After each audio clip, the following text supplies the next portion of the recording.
I bet we have already studied a lot about string in our earlier tutorial, so we're going to skip that.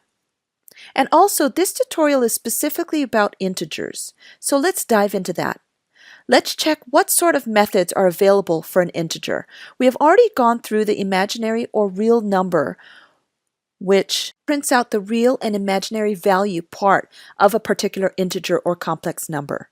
Actually, in a scenario, in a mathematical way, if we define each and every number that's actually a real number, and the real number falls under complex numbers, and therefore, even if we define a very simple integer, it is actually having an imaginary or real part.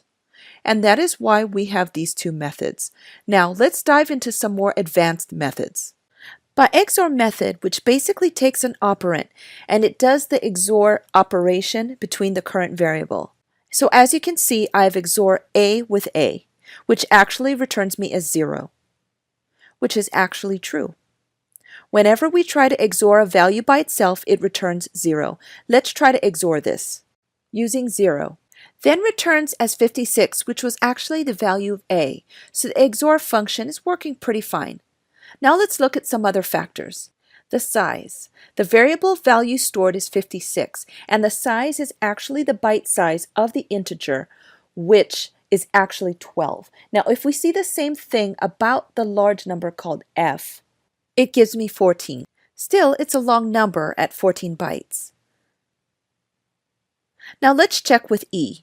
It is 18, and since we can see that it's a pretty long number, no one deletes a bigger number than the both of them. Now, if you're from some other programming background language, you might be wondering why isn't the byte size of this integer 32?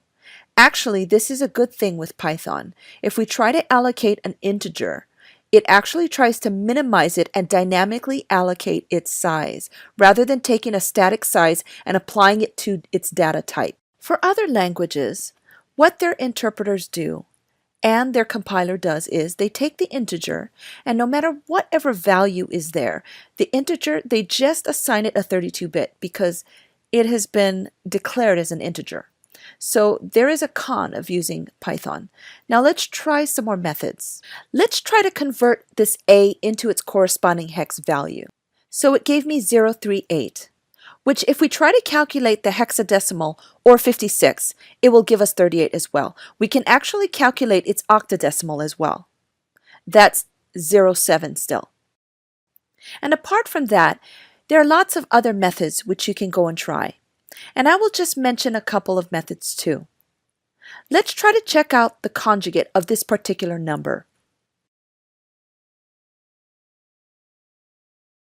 Now, what is a conjugate? If you don't understand, if I apply to an integer, let's try applying it on a real number. So real number's actual value was 4 plus 3j, and it gave me a 4 minus 3j. So that is actually the mathematical conjugate of the complex number. But since the a didn't have an imaginary part, so its conjugate number was the same as it was. Now let's dive into another agenda, which was different operators that can be used in Python over integers. I think we pretty much covered mostly all integers. Operators in a very short way while using the Python shell as a scratchpad and a calculator. So let's quickly review. The plus operator, addition operator, adds two values. A plus B gives us 112.7.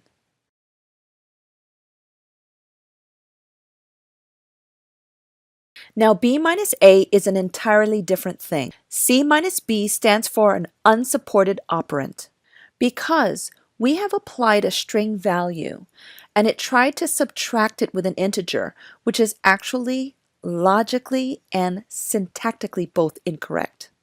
So it gave me an error. Now let's try to do the same with B minus A. So as we can see that what it actually did is it took the real part of the integer a and it subtracted it from its layer part. Since it doesn't have the variable, it didn't have an imaginary part, therefore no subtraction was done on that account. Now let's try to multiply those values. Again, in the case of multiplication, it's sort of a cross multiplication. So what it is it got multiplied with a constant of both the real and imaginary part in this case, and therefore the value 224 plus 168. And here we have used the asterisk operator, which is basically for multiplication. Now let's go to division.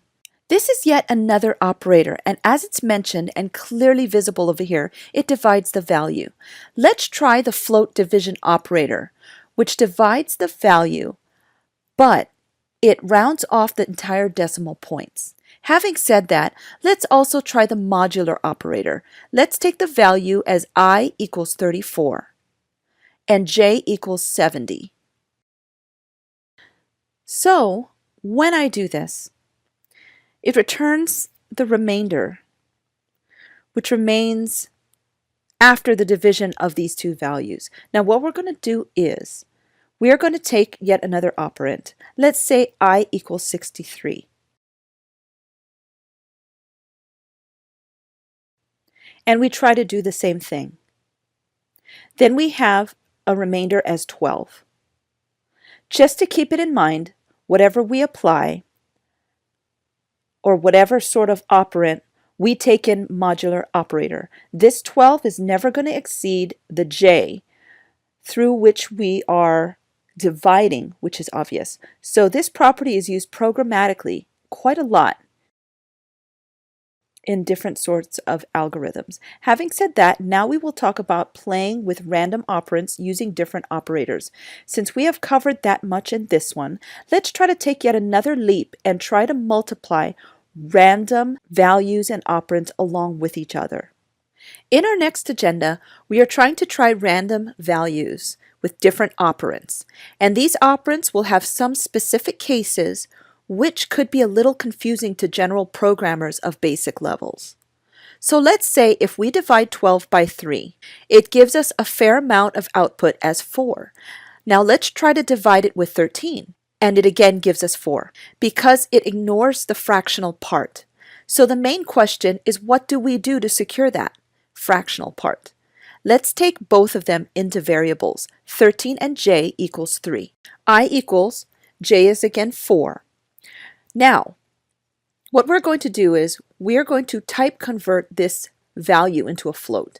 This is new to you, all of you maybe, because what we're trying to do here is we're taking a float and we're passing the integer value, which what exactly it does is it converts this type of integer. Therefore, type conversion and get it converted into a float. Now, we take another variable and we also type convert it, and then we see the output. So as you can see, since both of them were floats, the output was preserved. Let's try to keep only one of them as a float. Even then, this thing works out. Again, the same. So as per the conclusion, either one of them should be a float. Therefore, the result of the operation will be a float value.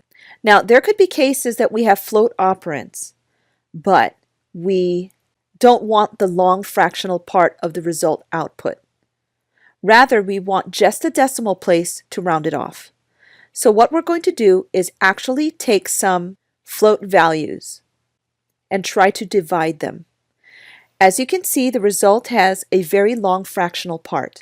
What we can do is we can use the float division operator, which I had just discussed. That gives me 1.0 as the output. Now, that is pretty basic so far. We had just two operands and at most one operator. Let's try to combine a couple of operators and operands and see the output.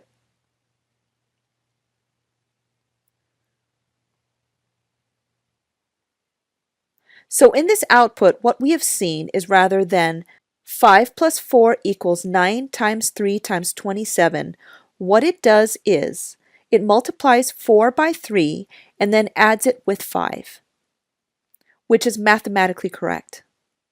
Now what we can do is, in a few cases, what we want is we first want 4 and 5 to add first and then get multiplied with 3. So what we can do is we can apply the parenthesis, and therefore giving this plus operator precedence over the multiplication operator. Now this is 27. We can do that with division as well.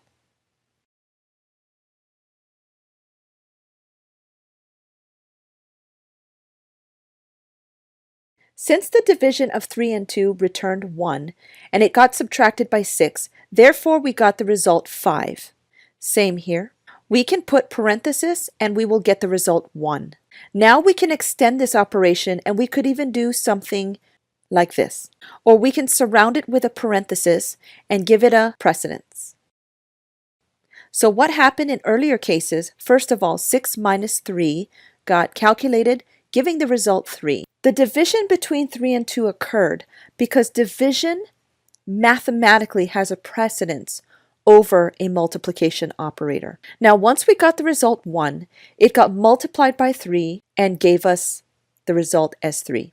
But in the next one, what we've done here is we overrided the precedence of the operator using parenthesis, and 6 minus 3 equals 3, and 2 by 3 equals 6. Therefore, 3 divided by 6 could have been a value less than 0 and some fractional parts, but since it is an integer type data, therefore the fractional part were ignored, and we have only 0 as data. So I think we have covered enough cases for integer and operands and different sorts of combinations. What I would suggest you do is go to the python.org website and check out their documentations.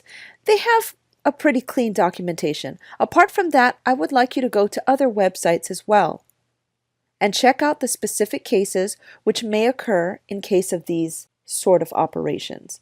Remember, programming cannot be achieved or learned in just one day. Therefore, it requires a lot of practice. So I think it was fun. And in our next tutorial, we're going to present Introduction with Built-in Types in Python. Well, this is going to be a lot of fun because built-in Python, data types, and other types are so interesting. That is why the Python's having a better grip on programming and development rather than other languages. So having said that, thank you all.